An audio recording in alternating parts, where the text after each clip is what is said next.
আর এই বলছে যে কালেমা শরীফ পড়ার দরকার নাই। কি বলছে সব কথাবার্তা? ভাইরা আমার, তরুণ যুবকেরা আমার, এইসব বক্তাদের বক্তব্য শুনলে আপনি অবাক হয়ে যাবেন। রাসূল সাল্লাল্লাহু আলাইহি ওয়াসাল্লাম কবরে জীবিত নাকি মৃত? মৃত। আত্মার জগতে থেকে তিনি জবাব দিচ্ছেন মৃত। শুনলে আপনি অবাক হয়ে যাবেন। এটা সব বক্তব্য, এর নাম হচ্ছে কবরে এই কথা মিথ্যা। এটাই তো তার বাসের রাসূল সাল্লাল্লাহু আলাইহি ওয়াসাল্লাম কবরে জীবিত নাকি মৃত? মৃত। আত্মার জগতে থেকে তিনি জবাব দিচ্ছেন। নবী বেঁচে আছেন কবরে এই কথা মিথ্যা। এটাই তো তার বাসের যেমন তেমন নাম করালো আব্দুর রাজ্জাক বিন ইউসুফ, বুঝতে পারছেন? যারা সবসময় হাদিস হাদিস করে না, বলে সব কথাতেই হাদিস চাই, বুঝতে পারছেন? তাদের দলের লোক সব কথাতেই বলে হাদিস চাই। সব কথাতেই হাদিস পাওয়া যায়? এই যে আমরা বসে আছি এখানে, হাদিস পাবো? এই মাইকে ওয়াজ করছি, হাদিস পাওয়া যাবে? এই মোবাইল দেখে বক্তব্য রাখছি, মোবাইল ধরছি, হাদিস পাওয়া যাবে? সব কথা হাদিস পাবি কোথায়? হ্যাঁ ভাইরা আমার, এদের কথা শুনলে মাথা খারাপ হয়ে যাবে। আখিরি জামানা, কত দল বেরিয়েছে, আরো আছে, কটা শোনাবো, শুনলে শোনাচ্ছি।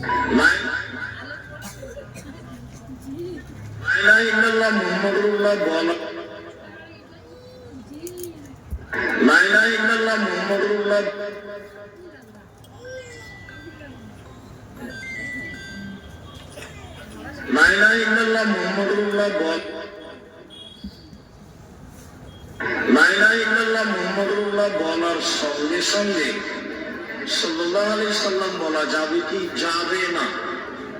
লা ইলাহা ইল্লাল্লাহ মুহাম্মাদুর রাসূলুল্লাহ সাল্লাল্লাহু আলাইহি সাল্লাম বলা যাবে না। মসজিদের দেয়ালের এক পাশে আল্লাহ, তার পাশাপাশি মোহাম্মদ রাখা হারাম, কাবিরা গুনাহ, শিরক। শিরক বড় কথা। এর নাম হচ্ছে আব্দুর রাজ্জাক বিন ইউসুফ। এই যাইতাই ব্যাপার নয়, বড় সড়ো বক্তা, বড় সড়ো আলে, ভালো আলে। মাঝে মাঝে ইংল্যান্ড ফিনল্যান্ড আরো সব বিদেশ বিদেশ চলে যায়, সব ইসরায়েল চলে যায়। এসব ইয়াহুদ নাসারাদের টাকা এরা পায়, আর এইসব কথা বললে দ্বন্দ্ব লাগাবে, বুঝতে পারছেন তো? এরা ফিতনা ছড়াচ্ছে, এদের প্রচুর ফলোয়ার্স এখন বেড়ে গেছে, আখিরি জামানা। এই জন্য আল্লাহর নবী বলেছেন, মানুষ সকালবেলা মোমেন থাকবে, সন্ধ্যাবেলা কাফির হয়ে যাবে, বুঝতে পারছেন? ইউসবিহুর রাজুলু মুমিনান ওয়া ইউমসি কাফিরান ওয়া ইউমসি মুমিনান ওয়া ইউসবিহু কাফিরান ইয়াবিউ দীনাহু বিআরজিন মিনাদ দুনিয়া। মানুষ সকালবেলা মুমিন থাকবে, সন্ধ্যাবেলা কাফির হয়ে যাবে, সন্ধ্যাবেলা মুমিন থাকবে, সকালবেলা কাফির হয়ে যাবে। তারা দ্বীনকে বিক্রি করে দেবে দুনিয়ার পরিবর্তে। এদের বক্তব্যগুলো শুনলে আপনার মাথা খারাপ হয়ে যাবে। বলছে কি? হ্যাঁ, আমার নবীকে তুচ্ছ করে দিচ্ছে, আমার নবীর শান ইজ্জতকে নষ্ট করে দিচ্ছে। এদের সব শুনলে আপনি অবাক হয়ে যাবেন। এরা বলে কি? সমাজে অনেক লোক নাম রেখেছেন আব্দুর রশিদ, আছে না? নাম আছে না আব্দুর রশিদ? এই নাম একটা হারাম, চলবে না, একদম নাই। গোলাম মাহবুদ নাম আছে না? আছে, নাম একটা হারাম, চলবে না। জাহাঙ্গীর নাম আছে, চলবে না। শাহজাহান নাম আছে, চলবে না। ইয়াসিন চলবে না। এসব নাম রাখা চলবে না। যে নামের অর্থ হয় না সে নাম রাখা ইসলামে নাজায়েজ, চলবে না। আল্লাহর নামের আগে আব্দ শব্দ লাগানো যাবে। আল্লাহর নাম রশিদ, আল্লাহর নাম আছে নাকি? এই নামগুলো খুব সাবধান। আপনার বাড়িতে কোরআন মাজিদ আছে, দেখবেন 99টা আল্লাহর সিফাতি নাম আছে, আর রশিদ একটা আল্লাহর নাম আছে। সেটাও জানে না, বলছে নাই, এর নাম হচ্ছে মুমতাজুল, বুঝতে পারছেন? এসব এমন এমন কথা বলছে।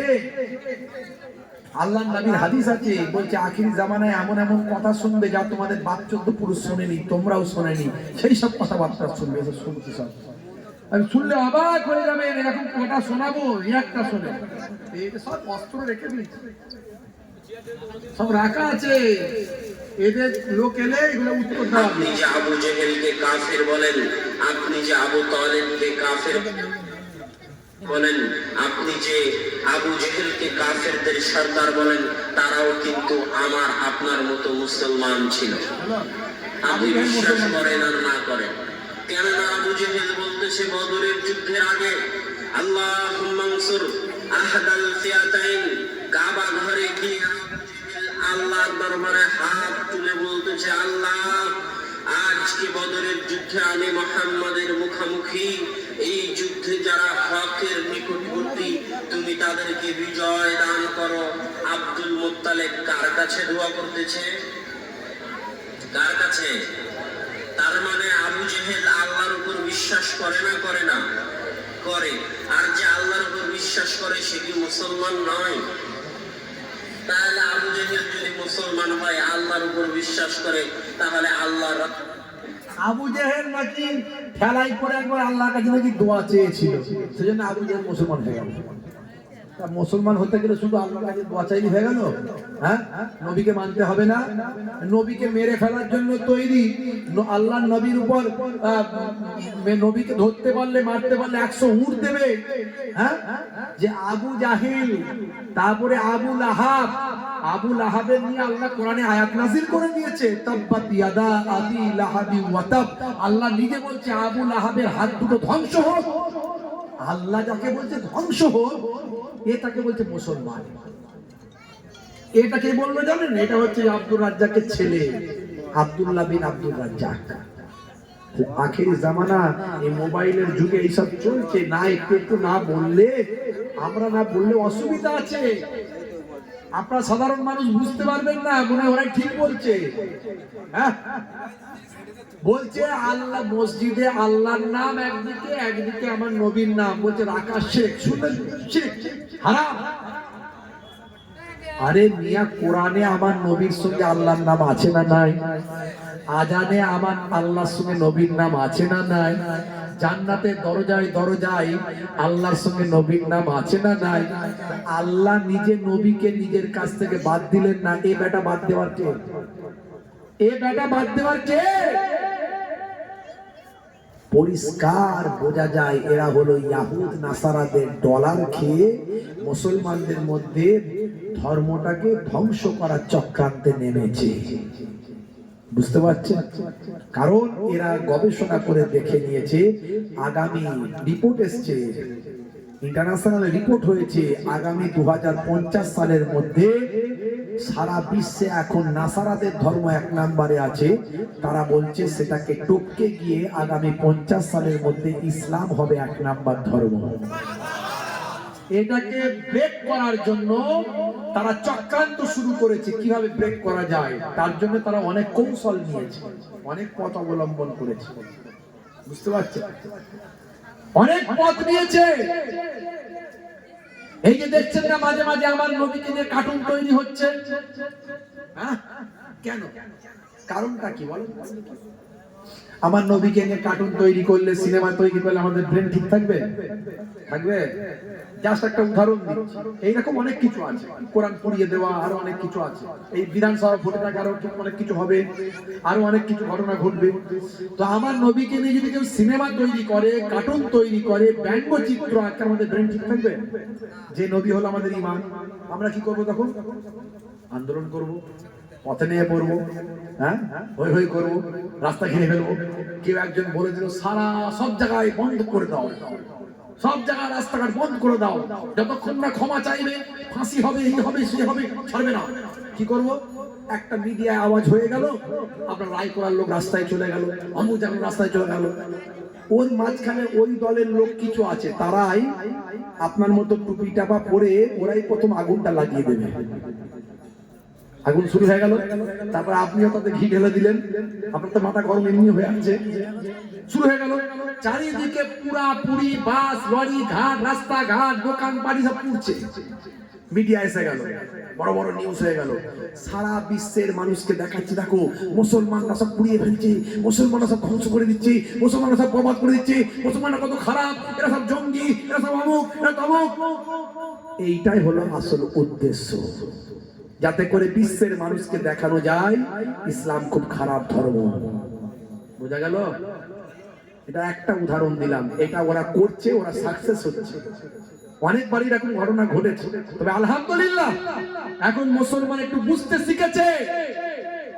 মুসলমান নিশ্চয় আমার নবীকে আঘাত করলে আমাদের হৃদয়ে লাগে, কিন্তু সেটা এমন ভাবে মোকাবেলা করতে হবে যাতে মোকাবেলা করতে গিয়ে ইসলামের বদনাম যাতে না হয়, তারা যাতে তাদের ফাঁদে আমাদের ফেলতে না পারে, তারা ফাঁদ তৈরি করে, সেই ফাঁদে যেন আমরা না পড়ি। আমরা গণতান্ত্রিক পদ্ধতিতে, সাংবিধানিক পদ্ধতিতে আমরা তার মোকাবেলা করার চেষ্টা করব, এবং আমরা চেষ্টা করব যে ইসলামের সৌন্দর্যকে মানুষের কাছে ছড়িয়ে দেওয়া। কিছুদিন আগে একটা মসজিদে একটা ছেলে গিয়ে পেচ্ছাপ করেছিল, শুনেছেন? হ্যাঁ, শুনেছেন? আলহামদুলিল্লাহ, এটা তার ভালো একটা উদাহরণ আমরা পেয়েছি যে মানুষ, মুসলমানরা যে আগের থেকে অনেক সচেতন এবং সজাগ হয়েছে, তার একটা প্রমাণ পেয়েছি। মসজিদে পেচ্ছাপ করলে মাথা ঠিক থাকবে? আপনার এখানে হলে আপনি কি করতেন? ঠিক থাকতো? মার একটা মেরি সঙ্গে পিটিয়ে মনে ওকে ছাতু পিটা করে সঙ্গে মনে ওকে গুঁড়ো করে ফেলতো মেরে। কথা ঠিক না ভুল? যাক, আল্লাহ ওদের বুদ্ধি দিয়েছে, ওরা ধরে নিয়ে গিয়ে পুলিশের হাতে তুলে দিয়েছে এবং মিডিয়া করে সারা জায়গায় ছড়িয়ে দিল, দেখো ইসলাম ধর্ম কত ভালো। আমার ধর্মের মসজিদে এসে পেচ্ছাপ করার পরেও আমরা তাকে ক্ষমা করেছি। এই ক্ষমার নাম হলো ইসলাম, দয়ার নাম হলো ইসলাম। বলতো, তোমার ধর্মের কোন জায়গাতে গিয়ে যদি কোন মুসলমানদের ছেলে যদি পেচ্ছাপ করে দিত, তুমি ছাড়তে? ভাবো একটু, হ্যাঁ? তাহলে ইসলামকে নিয়ে ভাবো, চিন্তা করো, সত্যি ইসলামের আদর্শ কি? কিছু মানুষ ভুল করে মানে ইসলাম ধর্ম খারাপ নয়। কিছু মানুষ ভুল করে মানে ইসলাম ধর্ম খারাপ নয়। ইসলামকে জানতে গেলে নবীকে চিনতে হবে, ইসলামকে জানতে গেলে কোরআন মাজিদ পড়তে হবে। যারা নবীকে নিয়ে রিসার্চ করেছে, কোরআন মাজিদ পড়েছে, তারা কোরআনের ভক্ত হয়েছে, দয়ার নবীর শিষ্য হয়েছে। জোরে হবে না? হে তরুণ যুবকেরা, হে আমার বন্ধুরা, শুনে রেখে দিন বাবা, জেনে রেখে দেন, অল্প কিছুদিন আগে ভাই আমার ইন্টারনেটে ভাইরাল হয়েছে বাবা, মক্কা শরীফে একটা ছেলে, একজন যুবক ভাই আমার বাইতুল্লাহ শরীফ তওয়াফ করছে ইহরামের পোশাক পরে। ইহরামের পোশাক পরে তওয়াফ করছে। ইহরাম করলে মাথাটা তার ফাঁকা রাখতে হয়, মাথা ঢাকা চলে না। এটা হলো হজের নিয়ম, এটা হলো হজের রকম। হে তরুণ যুবকেরা, হে আমার মুরব্বিয়ানিরা, শুনে রেখে দিন বাবা, জেনে রেখে দেন, হে মুসলমান, ইহরাম পরে যখন তওয়াফ করছেন, তওয়াফ করার সময় তার হাতটা ফাঁকা, তার ঘাড়টা ফাঁকা। এই হাতে এবং ঘাড়েতে দেখা যাচ্ছে ট্যাটু করা। ট্যাটু হলো এক ধরনের বিশেষ রং, সেই রং দিয়ে ছবি আঁকা। এখনকার যুগে এটাকে একটা ফ্যাশন করা হয়েছে। তার মানে যারা এগুলো করে তারা নিজেদেরকে একটু আল্ট্রা মডার্ন হিসাবে মানুষের কাছে বহিঃপ্রকাশ করে। হে তরুণ যুবকেরা, এই শরীরে রং করা, ট্যাটু করা, শরীরে রং করা, এগুলো হলো হারাম। এগুলো করলে কি হবে? যে অজুর অংশগুলোতে পানি পৌঁছাবে না, আর শরীরকে বিকৃত করা ইসলামে চলবে না। শরীর আল্লাহ যেমন দিয়েছে তেমনই রাখতে হবে, ন্যাচারাল। আপনি আর্টিফিশিয়াল করতে পারবেন না। শরীরকে আপনি বিকৃত করা, অনেকে পুরুষ থেকে মহিলা হচ্ছে দেখবেন, নিজের পুরুষত্বকে মহিলা স্ত্রীলিঙ্গে রূপান্তরিত করছে, অপারেশন করে, এই করে সেই করে। দেখছেন না কত কি হচ্ছে এখন? কেউ পুরুষ থেকে মহিলা হচ্ছে, কেউ মহিলা থেকে পুরুষ হচ্ছে। এগুলো ইসলামে চলবে না। আবার এখনকার ছেলেরা কানে দুল পড়ছে, মাঝে মাঝে আমি দুল খোলাই। আর দুল পরেছিস, হাতে মালা পরতি, ছেলে না মেয়ে? হাসে তখন। কালকেও বালা খুলিয়েছি, কালকেও রাত্রে হার খুলিয়েছি, হ্যাঁ, বালা খুলিয়েছি, তারপরে হাতে ধাগা খুলিয়েছি, হ্যাঁ, প্রত্যেক দিন খোলাই। বুঝতে পারছি? কারণ এই জন্যই তো আল্লাহ আমাদেরকে এই জায়গায় পাঠিয়েছে, করতে হবে। প্রত্যেকদিন আমাকে মাঝে মাঝে ছেলেরা ফোন করে বলে, হুজুর আপনার ওয়াজ শুনে আমি নামাজি হয়েছি। কেউ বলে আপনার ওয়াজ শুনে আমি আপনার ওয়াজ শুনে আমি নেশা ছেড়ে দিয়েছি। কেউ বলে আপনার ওয়াজ শুনে আমি সুন্নত মেনে চলছি। কেউ বলে আপনার ওয়াজ শুনে আমি সেদিনে ফোন করেছিল, হুজুর মদ খাওয়া ছেড়ে দিয়েছি, আগে খেতাম, মদ খাওয়া ছেড়ে দিয়েছি। আলহামদুলিল্লাহ, এই জন্যই তো আমাদের বলতে হবে। আমি তো শুধু একটা ঘটনা বলার জন্য এলে ঘটনা বলে দিয়ে চলে যাবো, আপনার ভালো লাগলে সুবহানাল্লাহ বলে দেবেন, ব্যাস হয়ে গেল। তা আপনি কি শিখলেন, কি জানলেন? হে তরুণ যুবকেরা, এখনকার ছেলেরা কানে দুল পড়ছে, মাথার পেছনে লম্বা চুল রাখছে, নায়ক গায়কের চুল। এদিকটা চেঁচে ফাঁকা করে দিয়েছে, এদিকটা ফাঁকা করেছে, এদিকে চুলটাকে ঢেকে নিয়েছে, পেছনে করেছে খোপা। কিরে ভাই, মাথার চুলের এমন কেন অবস্থা করেছিস, কেন খোপা লাগছে তোকে খুব একটা বড় প্রকার? বলে না না, এটা সলেমান খানের স্টাইল, এটা শাহরুখ খানের স্টাইল, আপনার নাই জানা। তাতে আবার কালারিং করেছে, কাকাতুয়ার মাথায় ছুটি, খ্যাকসিয়ালি পালায় ছুটি, গরু বাছুর দাঁড়িয়ে আছে, ঘুঘু পাখি ডাকছে গাছে।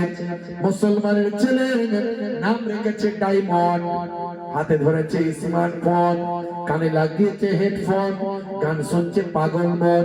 ফারিস্তা বলবে শোন, কবরে গেলে বুঝবি তখন।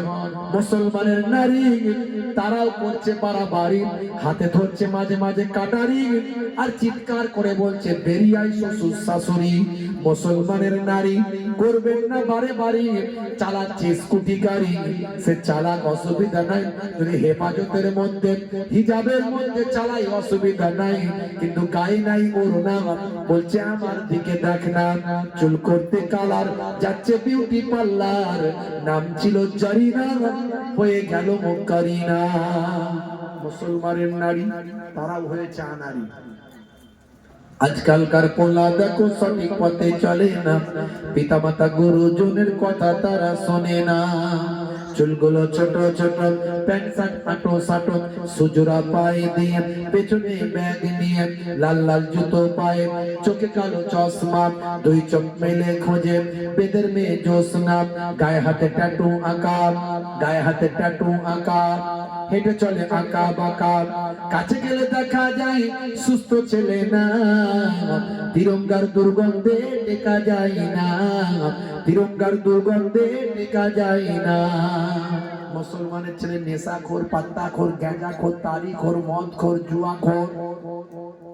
এখানকার রায়কড়ার ছেলেরা খুব ভালো, আমি তো অনেকগুলোকে চিনি, এরা দাদা পীরের ভালোবাসার মানুষ, এদের মধ্যে সেই স্বভাবগুলো নাই। আলহামদুলিল্লাহ, এরা ভালো ভালো কাজ করবে, আগামী দিন অনেক সোশ্যাল ওয়ার্ক করবে। আমার সঙ্গে কথা হয়েছে, মাশাআল্লাহ, আজকে এখানে তারা জলসা দিয়েছে। খারাপ জিনিস, অন্যায়, গান বাজনা, অশ্লীলতাকে বাদ দিয়ে মুসলমানের ছেলে নেশাখোর, পাত্তাখোর। নেশা ইসলামে হারাম, কুল্লু মুসকিরিন হারাম, প্রত্যেক নেশা হলো হারাম। ইন্নাল মুবাজ্জিরিনা কানু ইখওয়ানাশ শায়াতিন, অপচয় নষ্টকারী হলো শয়তানের ভাই। নেশামুক্ত জীবন যাপন করতে হবে, চেষ্টা করবেন, কেন পারবেন না? আমি তো কোনো নেশা করি না, কোনো নেশা নাই। আমাকে আজকে আমার এই বাপজি, আমাদের এমএন সাহেবের আব্বা আমাকে আজকে একটা দিয়েছে, এই একটা মৌরি ফৌরি খেতে। এটাও আমি খাই না, তা দিয়েছেন যখন বেশ খেয়ে ভালোই লাগলো। থাকবে কিনা পকেটে বলতে পারছি না, তো চেষ্টা করবো। নেশা নেশা নাই, থাকে না, একটু আতর পকেটে রাখি, এটা একটা নেশা আছে বলতে পারে। মাঝে মাঝে একটু লাগাই, লাগিয়ে স্টেজে উঠি। তো যাই হোক, তো মাঝে মাঝে আমাদেরকে বলে হুজুর পান খাবেন নাকি? আমি খাই না, পান টান খাই না। তাহলে কি খাবেন হুজুর বলেন? এখনকার তো নামি দামি হুজুরা সব রজনীগন্ধা খাচ্ছে, তো ওসব চলে নাকি? আমি ওসবও চলে না। তাহলে কি খাবেন? আমি কি খাবো না? চা, তো চা হলে হবে, না হলে না হবে, অসুবিধা নাই। নেশা মুক্ত জীবন যাপন করুন। এত ফোনের চাপে মাথা খারাপ, ওয়াজ আর হয় কি করে? সারাদিনে প্রায় 200-300 খানা ফোন কম বেশি, প্রত্যেক দিন 40-50টা করে জলসা, শুধু বলছি হবে না। আজকে তো আপনাদের এখানে আমার এই এনার ছেলে এমএন সাহেব আমার খুব কাছের ছেলে, বুঝতে পারছেন, ওর নাম মঈনুদ্দিন, ওকে আমি এমএন বলে ডাকি ওর চ্যানেলের নাম ধরে। তো যাই হোক, তো ওদের ভালোবাসায় আমাকে আসতে হয়েছে। আমার প্রোগ্রাম আছে সেই বসিনা রাজারহাট, ওখানে রাত্রি 11টা থেকে টাইম দেওয়া আছে। আমার ডেটে আমি বললাম আজকে করলে 8টা 10টা দিতে পারবো, তাই 1 ঘন্টায় কি করে পৌঁছাবো সেটাই হচ্ছে কথা। তো যাই হোক, শরীর এমনি অসুস্থ আমার আজকে। গতকালকে 4টে প্রোগ্রাম করেছি, নবো না ছাড়বে না, এমন লোক হচ্ছে যে কি করব, নিতে হচ্ছে। নবো না 4টে জলসা কালকে করেছি, কত পারবো, 2টো করে তো প্রতিদিনই হয়ে যাচ্ছে, শরীর আর বলছে না। তো দোয়া করবেন আল্লাহ যেন দিনের কিছু খেদমত করিয়ে নেন, দাদা পীরের সিলসিলার খেদমত যেন করিয়ে নেন। এই যে কথাগুলো, এই যে বক্তব্যগুলো শোনাচ্ছি, এতে আমরা পরিবর্তন হব, আমার দাদা পীরের সিলসিলা মজবুত হবে। যে আমার দাদা পীরের হক সিলসিলা দেখো কি সব বলছে, এগুলো শোনা দরকার আছে, এগুলো বলা দরকার আছে। হে তরুণ যুবকেরা, হে আমার বন্ধুরা, শুনে রেখে দিন বাবা, জেনে রেখে দেন, হে মুসলমান, একটুখানি রক্ষা করুন বাবা, একটুখানি লক্ষ্য করুন ভাইরা আমার, তরুণ যুবকেরা, নেশামুক্ত জীবন যাপন করবেন না, নেশামুক্ত জীবন যাপন করুন, নেশাওয়ালা জীবন যাপন করবেন না ভাই আমার। তিরঙ্গা, গুটকা, গোয়া, জর্দা, খৈনি, তা ভাই আমার যে সমস্ত, এগুলো তো কেউ দূরে থাকার চেষ্টা করুন। আপনার লাইফ বাঁচবে, সময় বাঁচবে, জীবন বাঁচবে, অর্থ বাঁচবে, আপনার স্বাস্থ্য বাঁচবে। ডাক্তারেরা বলছেন এগুলো সব স্বাস্থ্যের ক্ষতি, এগুলো ক্ষতি। আজকে ডাক্তারেরা, স্বাস্থ্য বিশেষজ্ঞরা বলছে 1450 বছর আগে আল্লাহ নবী আগেই বলছেন নেশা মুক্ত জীবন যাপন করো, নেশা হলো হারাম, মদ হলো মারাত্মক নেশা। অনেকে বলে হুজুর আপনি মদ করেন বটে, মদ খাও না। আমরা মদ খাই না। কি খাও না? আমরা হচ্ছে মেডিকেল জুস। সেটা কেমন না হুজুর, এটা হলো বিলাতি জিনিস, তো এটা ফলের জুস দিয়ে তৈরি করা, এটা মদ নয় হুজুর, তেমন কিছু নেশা পেশার ব্যাপার নয়। একটু মাথাটা বনবন করবে আর একটুখানি একটু বেশ মনটা একটু চাঙ্গা হয়ে যাবে, এইরকম একটা ব্যাপার, স্বাস্থ্যের জন্য উপকার। সে কি বলে? হ্যাঁ, মদকে মেডিকেল জুস বলে খাচ্ছে। মিলাদুন নবীতে যায়, রমজান মাসে রোজাটা রেখে দেয়, ঈদের দিনে ফাঁস কাতারে নামাজ পড়ে, সাদা কুর্তা পাজামা পরে ভাই, হুজুর দেখলে ছুটে গিয়ে আসসালামু আলাইকুম দেয়। মা বলেছে 1 মাস রোজা রেখেছে, অসুবিধা নাই। আব্বা বলেছে, হুজুর বলেছে, মোহেবুল্লাহ হুসাইনের কথাতে ছোট ছোট দাড়িটা রেখেছে ভাই। কিন্তু রাত্রি যখন 9টা বাজে, সোফের সামনে গিয়ে হাতটা গলিয়ে দিয়ে বলে, কাকা একটা লাল পানির বোতল চাই। মুসলমানের ছেলে বাঁশবাগানের ঝাড়ে, পুকুরের পাড়ে, নদীর ধারে, রেল লাইনের পাড়ে 3-4 বন্ধু মিলে যখন আবার খায়, তখন বলে, জানিস না হুজুররা বলে কিছু খেলে বিসমিল্লাহ বলতে হয়। খাচ্ছে মদ, বলছে বিসমিল্লাহ বলে খা। আখেরি জামানা। হে যুবকেরা, শুনে রেখে দেন, এক বালতি দুধেতে যদি 1 চিপি মদ, 1 চিপি কুকুরের পেট চাপ দেওয়া হয়, ওই দুধটা কি আর কেউ খাবে? খাবে না। যদি জানতে পারে এটা কুকুরের পেট চাপ, হে তরুণ যুবকের, গন্ধ পাক আর নাই পাক, কুকুরের পেচ্ছাপের গন্ধ পাক আর নাই পাক, টেস্ট পাক আর নাই পাক, সেন্ট পাক আর নাই পাক, দেখতে পাক আর নাই পাক, যদি বুঝতে পারে 1 বালতি দুধেতে, গরুর দুধে 1 বালতি, গরুর দুধে 1 চিপি কুকুরের পেচ্ছাপ দেওয়া আছে, কোন মানুষ সেটা আর খাবে না ভাই আমার। সেটা টেস্ট পাক আর নাই পাক, অনুরূপ আপনার শরীরে আপনি মদ যদি ঢুকিয়ে দেন ভাই আমার, সেটাই নেশা হোক আর নাই হোক, সেটা টেস্ট থাক আর নাই থাক, সেটা ফলের মতো হোক বা অন্য কিছু হোক, মদ যদি মদই হয়, শরীরটা নাপাক হয়ে যায়। শরীরের গোস্ত পোস্ত গুলো সব হারাম হয়ে যায়। তাই মদ থেকে বাঁচবেন যুবকেরা, ভাইরা আমার, তরুণ যুবকেরা আমার, নেশামুক্ত জীবন যাপন করার চেষ্টা করুন। এখনকার জর্দাগুলো বেরিয়েছে সব 120, 420, 720, তারপরে আরো সব কি সব এখন শনি মন্দির কলি মন্দির জর্দা বেরিয়েছে, বুঝতে পারছো?